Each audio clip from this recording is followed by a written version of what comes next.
Lección: la gracia de Dios nos dio vida.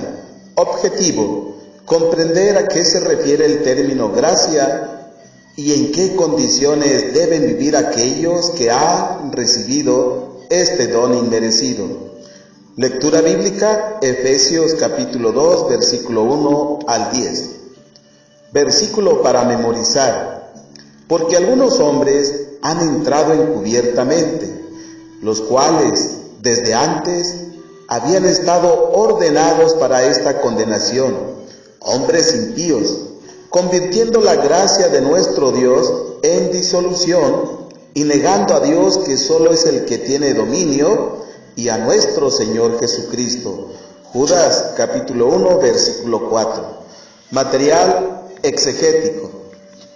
¿Cuántas veces hemos escuchado de la boca de muchas personas las palabras bíblicas: no estamos bajo la ley, sino bajo la gracia, como argumento para no guardar las leyes de Dios? Desafortunadamente, estas personas desconocen el contexto de esa frase. El término gracia proviene de la palabra griega charis, que dentro de sus muchas acepciones significa regalo inmerecido, perdón, misericordia, etc. De acuerdo a la palabra de Dios, la gracia es un regalo que proviene de Dios y que no merecía la humanidad. Primera carta de Juan, capítulo 4, versículo 9 y 10. Primeramente, debemos definir que el pecado es la infracción de la ley. Primera carta de Juan, capítulo 3, versículo 4. Y cualquier persona que peca merece la muerte. Romanos 6, 23. Por lo que todos los que violan la ley del Eterno están espiritualmente muertos. Primera carta a Timoteo, capítulo 5, versículo 6 y Colosenses, capítulo 2, verso 13. Y esa muerte nos llevará a la destrucción eterna. No obstante, Dios, que es grande en misericordia, por su gran amor, y aun estando en la condición de pecado, nos dio vida. Es decir, a pesar de que merecíamos la muerte y estábamos condenados, Él envió a su Hijo a morir en lugar de nosotros. Mas Dios encarece su caridad para con nosotros, porque siendo aún pecadores, Cristo murió por nosotros. Romanos capítulo 5, versículo 8. Y estando muertos en nuestros pecados, el Hijo de Dios nos dio vida a través de su sacrificio. Primera carta de Pedro, capítulo 3, verso 18, y primera carta de Juan, capítulo 4, verso 9. Entonces, bíblicamente, la gracia se refiere a que el pecador no merecía ser perdonado porque había infringido mucho o poco la ley.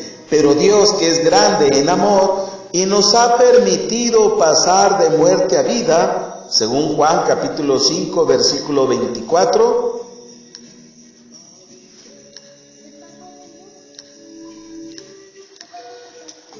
ciertamente hemos recibido la oportunidad más grande de nuestras vidas sin merecerlo, y se cumplen cabalmente las palabras: por gracia hemos sido salvos de esa condenación, no por obras de justicia que nosotros habíamos hecho, mas por su misericordia nos salvó por el lavacro de la regeneración y de la renovación del Espíritu Santo, según Romanos capítulo 5, versículo 16 al 18, y la carta de Tito, capítulo 3, versículo 5. En el momento en el que nos bautizamos, aceptamos el sacrificio de Jesús y pasamos de muerte a vida, según Romanos capítulo 6, versículo 1 al 8, quedando escrito nuestro nombre en los cielos. En ese mismo momento, Lucas capítulo 10, versículo 20, Hebreos capítulo 2 y versículo 23. Y esto surte efecto por la fe en el sacrificio del Hijo de Dios. Así que, al ser vivificados, debemos de andar en las obras que Dios ordenó que anduviésemos en ellas. ¿Y cuáles son esas obras?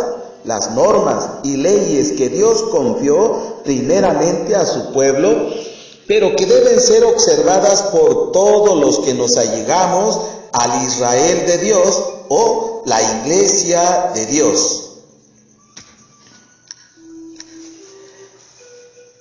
De manera que la gracia y la ley van de la mano para lograr nuestra salvación. Esto lo podemos ejemplificar con un infractor que está en la cárcel por haber cometido un delito cuyo daño no pueda resarcir, pero alguien con autoridad le permite su libertad sin merecerla y simplemente se le da una nueva oportunidad. Ahora, esa persona debería de vivir en conformidad con las leyes, porque si vuelve a violarlas, entonces se condenará a sí mismo, pero ya sin poder recibir otra vez el perdón. Evangelio de Juan, capítulo 8, verso 11, y carta a los Hebreos, capítulo 6, versículo 4 hasta el 6. En resumen, podemos declarar que quien toma el término gracia para no guardar el sábado, la ley de alimentación, las fiestas del Eterno, etc., está tergiversando el Evangelio de salvación, convirtiendo el concepto de la gracia divina en excusa para el libertinaje, o sea, disolución, como si la libertad que tiene le diese licencia para pecar. Una persona que ha logrado la libertad debe obedecer la voluntad de Dios para evitar volver al lugar de donde fue sacado. Empero, gracias a Dios, que aunque fuiste siervos del pecado, habéis obedecido de corazón a aquella forma de doctrina. Ahora vamos al cuestionario, que dice así. Primera pregunta: ¿qué significa la palabra gracia y de qué palabra griega proviene? Pregunta 2. ¿En qué conformidad a la ley que merecía el hijo pródigo, por qué se deja ver la gracia en la parábola del hijo pródigo? Pregunta 3. ¿En qué condición nos encontramos antes de que se mostrase el amor de Dios, según Efesios capítulo 2, versículo 1? Pregunta 4. ¿Cómo fuimos rescatados de esa condición en la que nos encontrábamos? Pregunta 5. Lea con mucho cuidado la siguiente cita. Ahora bien, si alguno trabaja, el pago no se le da como un regalo, sino como algo merecido. En cambio, si alguno cree en Dios, que hace justo al pecador, Dios le tiene en cuenta su fe para reconocerlo como justo, aunque no haya hecho nada que merezca su favor. Romanos capítulo 4, versículo 4 y 5 de la Biblia Dios habla hoy. Estos versículos tienen que ver con lo que dice Efesios capítulo 2, verso 9. Pregunta 6. ¿Hay una diferencia entre las obras del versículo 9 y las obras del versículo 10? Pregunta 7. ¿En qué momento somos vivificados y nuestro nombre se escribe en el libro de la vida? Pregunta 8. ¿En qué momento podemos decir, por gracia soy salvo? Pregunta 9. Después que hemos sido vivificados, ¿cuáles son las obras que debemos hacer? Pregunta 10. ¿El mundo cristiano en qué ha convertido la gracia? Esta es la lección número 10 del cuaderno de estudios bíblicos del cuarto trimestre del año 2015.